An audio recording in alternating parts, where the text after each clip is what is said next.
사랑하는 성도 여러분, 오늘 이 시간 하나님의 평강이 여러분의 마음과 가정에 가득하기를 기도합니다. 본격적인 말씀에 앞서 잠시 여러분의 도움이 필요합니다. 만일 오늘 나누는 이야기가 여러분의 마음에 울림을 준다면 좋아요와 구독을 통해 이 은혜의 말씀을 더 많은 이들에게 전하는 선한 사역에 동참해 주십시오. 여러분의 작은 손길이 누군가에게는 절실한 위로와 희망의 씨앗이 될 수 있습니다. 주님의 이름으로 여러분 모두를 축복합니다. 우리는 오늘 성경에 기록된 놀라운 진리, 바로 믿음의 능력에 대해 함께 묵상하고자 합니다. 그 중에서도 특히 믿음이 실린 우리의 말이 어떻게 현실을 바꾸는 힘을 갖게 되는지에 초점을 맞추어 보겠습니다. 고린도전서 13장 2절에서 사도 바울은 매우 중요한 사실을 우리에게 일깨워 줍니다. 그는 우리가 가진 모든 놀라운 은사라 할지라도 그 안에 사랑이 없다면 그것은 우리 자신에게 아무런 유익이 되지 못한다고 말합니다. 이 말씀은 참으로 흥미롭습니다. 왜냐하면 사랑 없이 행한 은사라 할지라도 다른 사람에게는 유익이 될 수 있기 때문입니다. 예를 들어 제가 병 고치는 은사를 가졌다고 상상해 보십시오. 만일 제가 사랑 없이 그저 의무감이나 과시욕으로 그 능력을 사용한다면 성경은 그것이 저에게는 아무런 영적 유익이 없다고 말합니다. 하지만 저를 통해 병이 나은 그 사람은 실질적인 도움을 받게 됩니다. 과거 미국의 한 유명한 목사님께서 이와 비슷한 경험을 이야기한 적이 있습니다. 한 번은 집회가 끝난 후 한 여인이 끈질기게 그를 따라다니며 기도를 요청했습니다. 목사님은 집회는 끝났고 개인적으로는 기도해드리지 않습니다 라고 거절했지만 여인은 포기하지 않았습니다. 결국 참다 못한 목사님은 짜증이 섞인 마음으로 그녀에게 손을 얹었고 놀랍게도 그 순간 여인의 병이 치유되었습니다. 하지만 목사님은 훗날 이렇게 고백했습니다. 분명 그녀는 치유되었지만 저는 그 일로부터 어떠한 축복이나 영적 기쁨도 얻지 못했습니다. 이처럼 성경을 읽을 때는 그 의미를 신중하게 파악해야 합니다. 바울은 사랑 없는 은사가 아무에게도 유익이 없다고 말하지 않았습니다. 그것은 은사를 행하는 당사자에게 유익이 없다는 뜻입니다. 우리를 움직이는 근본적인 동기가 사랑일 때 비로소 그 열매가 우리 자신의 영혼을 살찌우게 되는 것입니다. 이제 바울이 언급하는 여러 은사들을 살펴보겠습니다. 그는 우리가 비록 사람의 모든 말과 천사의 말을 할지라도 예언하는 능력이 있어 모든 비밀과 모든 지식을 알고 또 산을 옮길 만한 모든 믿음이 있을지라도 사랑이 없으면 아무것도 아니라고 선언합니다. 여기서 산을 옮길 만한 믿음이라는 표현에 주목해 보십시오. 믿음은 산을 움직이는 은사입니다. 우리는 산에 손을 얹거나 산을 향해 기적을 행하려 애쓰지 않습니다. 우리는 그저 산을 향해 말할 뿐입니다. 만약 우리 안에 하나님께서 주신 신적인 믿음이 있다면 우리가 하나님의 권위로 산을 향해 명령할 때 그 산은 우리의 말에 순종해야만 합니다. 이 놀라운 믿음의 원리는 마태복음 17장 20절에서 예수님께서 직접 설명하십니다. 제자들이 간질병 들린 아이에게서 귀신을 쫓아내지 못하고 예수님께 나아와 조용히 묻습니다. 어찌하여 우리는 쫓아내지 못하였나이까? 오늘날 어떤 사람들은 그것은 하나님의 뜻이 아니었어. 혹은 너무 어려운 케이스였기 때문이야 라고 변명할지도 모릅니다. 하지만 예수님의 대답은 단호하고 명확했습니다. 너희 믿음이 작은 까닭이니라. 그리고 이어서 이렇게 말씀하십니다. 진실로 너희에게 이르노니 만일 너희에게 믿음이 겨자씨 한 알만큼만 있어도 이 산을 명하여 여기서 저기로 옮겨지라 하면 옮겨질 것이요 또 너희가 못할 것이 없으리라. 누가복음 17장 6절에서도 비슷한 가르침을 찾을 수 있습니다. 주께서 이르시되 너희에게 겨자씨 한 알만한 믿음이 있었더라면 이 뽕나무더러 뿌리가 뽑혀 바다에 심기어라 하였을 것이요 그것이 너희에게 순종하였으리라. 이 두 구절에서 예수님께서는 공통적으로 겨자씨 한 알만한 믿음만 있으면 충분하다고 말씀하십니다. 이것은 믿음의 양이 아니라 질에 관한 이야기입니다. 여기서 말하는 믿음은 우리 스스로 만들어내는 긍정적인 마음가짐이 아니라 하나님으로부터 오는 신적인 믿음, 즉 하나님의 믿음 그 자체를 의미합니다. 하나님의 믿음이라면 한가득 가질 필요도 없습니다. 아주 작지만 그 안에 생명력이 응축된 겨자씨 한 알만큼만 있어도 산을 옮기고 뽕나무를 바다에 심을 수 있는 것입니다. 이러한 믿음의 힘이 얼마나 극적으로 나타나는지 우리는 예언자 예레미야의 소명 이야기에서 발견할 수 있습니다. 예레미야 1장 5절에서 하나님께서 그를 부르십니다. 내가 너를 모태에 짓기 전에 너를 알았고 내가 배에서 나오기 전에 너를 성별하였고 너를 여러 나라의 선지자로 세웠노라. 이 엄청난 부르심 앞에 예레미야는 나는 아이라 말할 줄을 알지 못하나이다라며 자신의 연약함을 토로합니다. 하지만 하나님께서는 그의 변명을 듣지 않으시고 9절과 10절에서 놀라운 약속과 권위를 부여하십니다. 여호와께서 그의 손을 내밀어 내 입에 대시며 내게 이르시되 보라 내가 내 말을 내 입에 두었노라. 보라 내가 오늘 너를 여러 나라와 여러 왕국 위에 세워 내가 그것들을 뽑고 파괴하며 파멸하고 넘어뜨리며 건설하고 심게 하였느니라. 스스로 너무 어리다고 생각했던 한 청년이 어떻게 여러 나라와 왕국의 운명을 좌우하는 권세를 갖게 되었을까요? 해답은 9절에 있습니다. 내가 내 말을 내 입에 두었노라. 하나님의 말씀이 하나님의 영을 통해 예레미야의 입에서 선포될 때 그것은 마치 하나님께서 직접 말씀하시는 것과 동일한 효력을 발휘했습니다. 지난 2500년이 넘는 시간 동안 이스라엘을 비롯한 수많은 민족의 역사는 예레미야의 예언대로 흘러갔습니다. 이것이 바로 사람의 입을 통해 선포되는 하나님의 말씀이 지닌 가공할 위력입니다.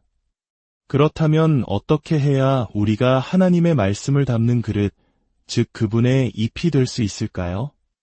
예레미야 15장 16절에서 그 비결을 찾을 수 있습니다. 예레미야는 이렇게 고백합니다. 내가 주의 말씀을 얻어 먹었사오니 주의 말씀은 내게 기쁨과 내 마음의 즐거움이오나 하나님의 말씀을 선포하기 위해서는 먼저 우리가 그 말씀을 먹어야 합니다. 단순히 머리로 이해하는 것을 넘어 그 말씀이 우리의 영혼 깊숙한 곳에서 소화되어 우리 존재의 일부가 되어야 합니다. 다윗이 시편에서 고백했듯 주의 말씀을 마음에 둘 때 비로소 성령께서 필요에 따라 그 말씀을 우리 입을 통해 꺼내어 사용하시는 것입니다. 욥은 그의 입의 말씀을 내가 정한 음식보다 더 귀하게 여겼도다라고 고백했습니다. 저 역시 젊은 시절 군인으로 황량한 사막에 있었을 때 이 고백이 저의 고백이었습니다. 주변에는 교회도 목사님도 그 어떤 영적 교제도 없었습니다. 저에게는 오직 성경 말씀과 성령님 두 가지뿐이었습니다. 아침 식사를 하는 것과 성경을 읽는 것 중 하나를 선택해야 한다면 저는 기꺼이 말씀을 택했습니다. 돌아보면 매일 하나님의 말씀을 먹었던 그 시간이 제 인생의 모든 영역을 가장 깊고 영구적으로 변화시킨 시간이었습니다. 물론 우리에게 교제와 설교를 들을 기회가 있다면 마땅히 참여해야 합니다. 하지만 그런 환경이 주어지지 않을 때에도 말씀과 성령님 안에서 우리는 필요한 모든 것을 공급받을 수 있습니다. 하나님의 말씀을 먹고 그 말씀과 하나가 될 때 자연스럽게 세상으로부터의 분리가 일어납니다. 예레미야는 17절에서 내가 조롱하는 자의 모임에 앉지 아니하며 즐거워하지도 아니하고 주의 손에 붙들려 홀로 앉았사오니 라고 말합니다. 저 또한 군중 속에서 홀로 앉아있는 것이 무엇인지 배웠습니다. 세상의 가치관과 대화에 동참할 수 없었기 때문입니다. 그 외로움의 시간은 하나님께서 저를 빚어가시는 과정이었습니다. 진정한 거룩함은 이것을 하지 마라, 저것을 하지 마라는 식의 외적인 규칙 목록에서 오는 것이 아닙니다. 그것은 우리 안에 살아 역사하시는 하나님의 말씀이 우리를 내면으로부터 변화시켜 죄악된 세상의 것들과 섞일 수 없는 존재로 만들어 가실 때 이루어지는 것입니다. 하나님께서는 순결한 그릇을 원하십니다.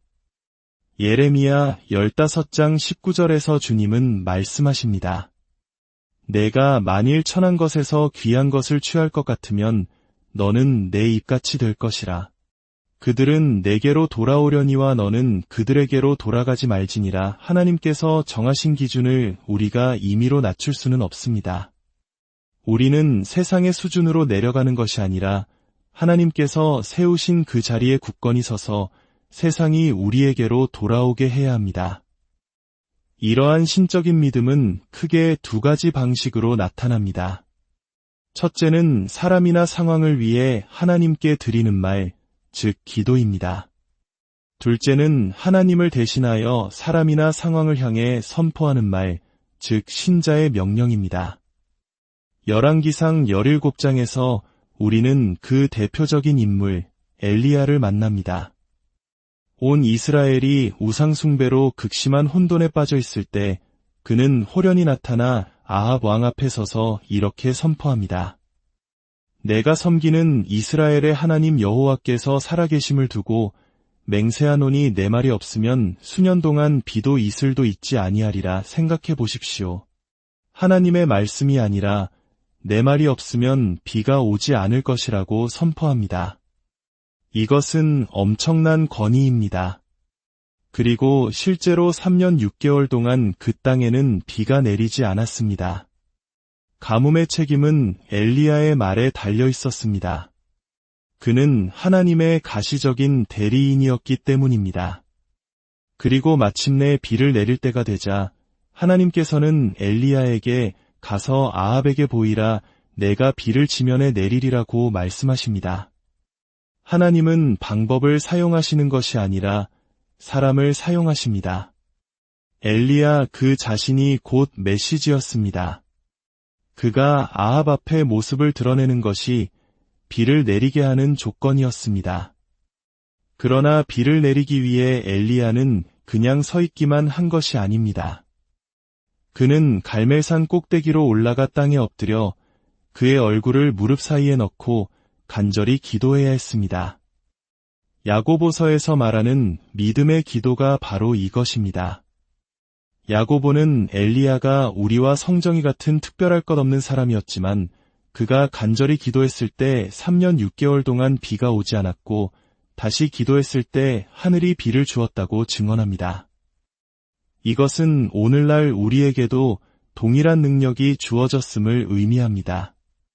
믿음의 또 다른 방식, 즉 선포의 가장 극적인 예는 여호수아 10장에서 찾아볼 수 있습니다.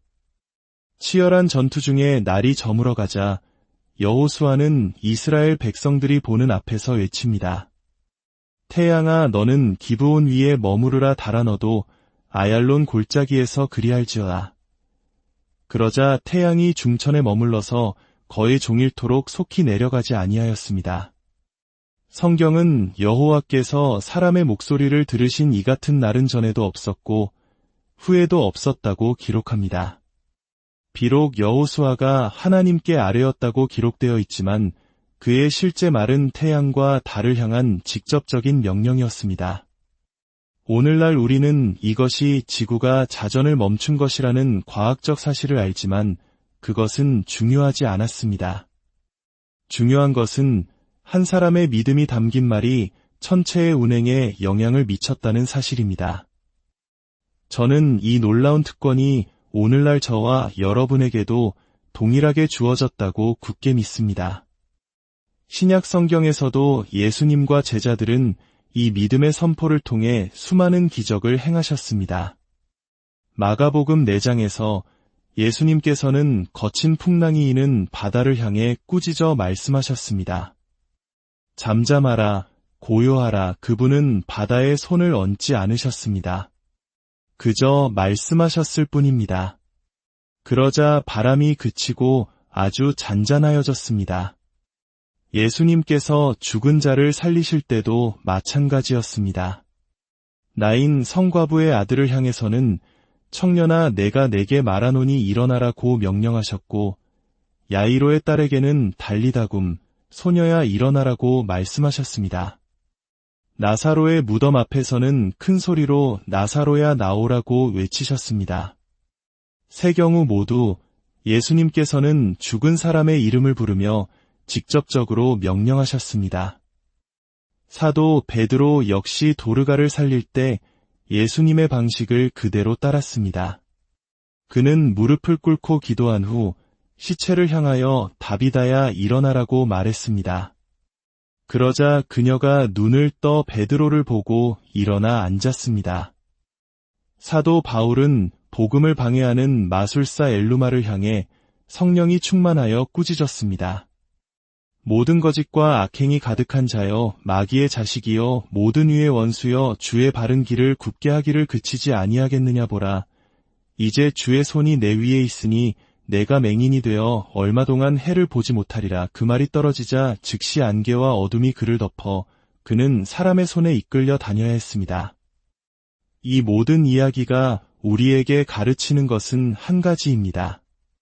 겨자씨 한 알만한 하나님의 믿음이 성령님을 통해 신자의 입술에 담겨 선포될 때 그 말은 세상을 창조하신 하나님의 말씀처럼 능력이 있다는 것입니다.